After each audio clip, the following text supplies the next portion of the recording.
வணக்கம் மக்களே. இந்த ஆள் உங்களுக்கு ஞாபகம் இருக்கா? யாருக்கு தாங்க இவரை தெரியாது? ஏன்னா ஒரு ஆப்பிள் தலையில விழுந்ததுனால அதை வச்சு பல விதிகளை கண்டுபிடிச்சு பலரோட வாழ்க்கையில விளையாண்டுருக்காரு. ஃபிசிக்ஸ்னு சொன்னாலே எல்லாருமே ஃபர்ஸ்ட் எடுத்தது நியூட்டனை பற்றி தான் சொல்கிறாங்க. இதனாலேயே பலருக்கு நியூட்டன் மேலே காண்டா இருக்காங்க. ஆனால் கொஞ்சம் இப்படி யோசிச்சு பாருங்க, ஒருவேளை அன்னைக்கு அவர் கிராவிட்டியை கண்டுபிடிக்கலைன்னா இன்னைக்கு இருக்கக்கூடிய பல கண்டுபிடிப்புகள் தடைபட்டு இருக்கும். அதற்கு பிறகு வந்த ஆராய்ச்சியாளர்கள் இதை கண்டுபிடிக்கிறதுக்கு கொஞ்சம் தாமதம் ஆகிருக்கலாம். இதனால் இப்போ இருக்கக்கூடிய பல கண்டுபிடிப்புகள் தாமதமாக தான் உருவாகி இருக்கும். அதனால் இதுக்கப்புறமாவது யாராவது நியூட்டனை திட்டாமல் இருங்க. சரி வாங்க, இப்போ நம்மளோட கேள்விக்கு வரலாம். கேள்வி என்னன்னா, பூமியில் ஒரு பொருளானது ஏன் எப்பவும் கீழ் நோக்கி, அதாவது பூமியை நோக்கி விலகுதே தவிர மேல் நோக்கி, அதாவது பூமியை விட்டு விலகி போகிறதில்ல? உடனே எல்லாரும் சிம்பிளாக பதில் சொல்லுவீங்கல்ல, அதாவது பூமிக்கு ஈர்ப்பு விசை இருக்குது, அதனால் ஈர்த்துக்குது. ஆனால் பூமி ஒரு மேக்னெட். ஸோ அது எப்படி பொருட்களை இழுக்குதோ அதே மாதிரி ஒரே துருவங்களை கொண்ட பொருட்களை அது கண்டிப்பாக விளக்கணும்ல. ஏன் அந்த மாதிரியான விஷயங்கள் எதுவும் நம்ம பூமியில் நடக்கிறதில்ல?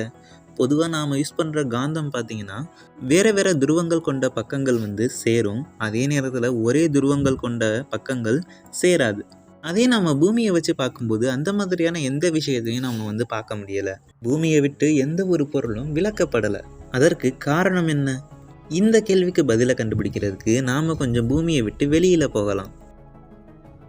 பூமி மட்டும் இல்லைங்க, பொதுவாக அதிக மாஸ் கொண்ட எந்த ஒரு பொருளாக இருந்தாலும் சுற்றி இருக்கக்கூடிய மற்ற பொருட்களையோ அல்லது ஆற்றலையோ தன்னை நோக்கி ஈர்க்குது. இந்த கேள்விக்கான பதிலை முதலாக 1915 ஆல்பர்ட் ஐன்ஸ்டீன் தான் தன்னோட பொது சார்பியல் கொள்கை மூலமாக விளக்குறாரு. ஸோ அவர் விடையாக என்ன சொல்கிறாரு அப்படின்னா, ஸ்பேஸ் டைம் நமக்கு தெரிந்த பொதுவான முப்பரிமாண அமைப்பை தாண்டி 4வது பரிமாணம் அப்படின்னு போகும்போது காலம் தாங்க அந்த இடத்துல நிற்கிது. அதாவது ஐன்ஸ்டீனோட கருத்துப்படி காலம்தான் 4வது பரிமாணமாக இருக்குது. இந்த ஸ்பேஸ் டைம் அப்படிங்கிறது பார்த்திங்கன்னா வெற்றிடம், அதாவது ஸ்பேஸ் அப்படின்னு சொல்கிறோம்ல, அதுவும் இந்த நேரமும் கிட்டத்தட்ட ஒன்றாக பிணைந்ததாக இருக்கிறதாக சொல்கிறாங்க. ஸோ கிரகங்கள் எல்லாம் பார்த்திங்கன்னா விண்வெளியில் எப்படி அமைஞ்சிருக்குன்னா இந்த ஸ்பேஸ் டைம் அப்படின்னு சொல்லக்கூடிய விண்வெளி பரப்பில் பதிந்திருக்கு அப்படின்னு தான் சொல்லலாம். அதாவது பார்த்திங்கன்னா இந்த மாசிவான பொருட்கள் எல்லாம் என்ன பண்ணுதுன்னா அந்த விண்வெளி பரப்பை அப்படியே கீழ் நோக்கி வளைக்குது.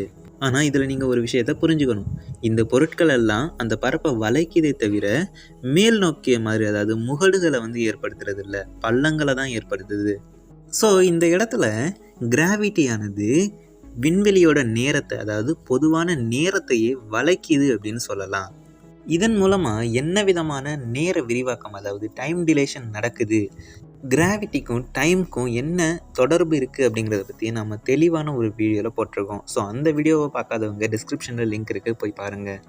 இப்போது நம்ம கான்செப்ட் படி பார்த்திங்கன்னா இந்த மாசிவான பொருட்கள்லாம் நேரத்தை வளைக்கிறதுனால எப்போவுமே அதை சுற்றி வரக்கூடிய பொருட்கள் எல்லாம் பார்த்திங்கன்னா அதை நோக்கி தான் உள்ளே விழுகுதே தவிர அதை விட்டு வெளியில் போகிறது இல்லை அப்படின்னு சொல்கிறாங்க. ஸ்பேஸ் டைம் பற்றி இன்னொன்று என்ன தெரிஞ்சுக்கணும் அப்படின்னா, ஐன்ஸ்டீன் ஒரு விஷயத்த சொல்கிறாரு. என்னன்னா, பறந்து இருக்கக்கூடிய இந்த பிரபஞ்சத்தில் எங்கெல்லாம் வெற்றிடம்னு சொல்லக்கூடிய ஸ்பேஸும் காலமும் ஒன்றோடொன்று பிணைந்ததாக இருக்குதோ அந்த இடங்களில் மட்டும்தான் நம்மளோட இயற்பியல் விதிகள் செயல்படும். அந்த இடத்துல தான் அந்த இயற்பியல் விதிகள் ஒத்து போகுமே தவிர காலமும் வெற்றிடமும் பிரிக்கப்படுற இடத்துல இந்த விதிகள் ஒத்து போகிறதுக்கான வாய்ப்புகள் குறையலாம் அப்படின்னு சொல்கிறாரு. ஆக மொத்தம் நாம் என்ன தான் ஃபிசிக்ஸ் நமக்கு பிடிக்கலை அப்படின்னு சொன்னாலும் அது நம்ம வாழ்க்கையோட பிணைஞ்சு தாங்க இருக்குது. நாமளே போன்னு சொன்னாலும் அது போக போகிறதில்ல. இந்த வீடியோவில் சொல்லப்பட்ட கருத்துக்கள்லாம் உங்களுக்கு பிடிச்சிருந்தா லைக் பண்ணுங்கள். இதே மாதிரி பல இன்ட்ரெஸ்டிங்கான தகவல்களை தெரிஞ்சுக்கணும் அப்படின்னா நம்ம சேனலை சப்ஸ்கிரைப் பண்ணுங்கள்.